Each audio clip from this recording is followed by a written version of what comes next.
Ayan mga idol, uso pa rin ang ganitong gripo, pero nandito kasi sa farm ito. Kanina natatawa ako sa sarili ko kasi hindi ko siya nabuhay. Naubos ko yung tubig na naka-stack dito.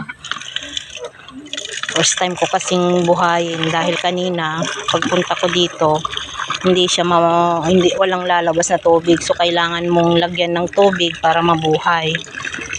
Ayan, nabuhay ko na.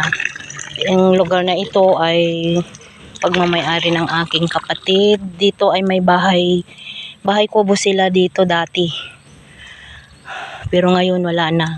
Ayan na lang, maliit. Pahingan, snackan, yan. Pero saglit na lang kasi sila pumupunta dito. Yun doon sa baba na yan, dyan yung lugar na may fish pond. Yan, dyan ako nanguha ngayon ng kuhol. Tapos doon, banda doon sa likod ng ano na yan, ng mga niyog, coconut, nandyan yung taniman ng palay. Pero ngayon dahil tapos ng harvest ng palay, ang tinanim ng aking kapatid ay kalabasa. Mamaya puntahan ko doon at pasyalan. Thanks for watching.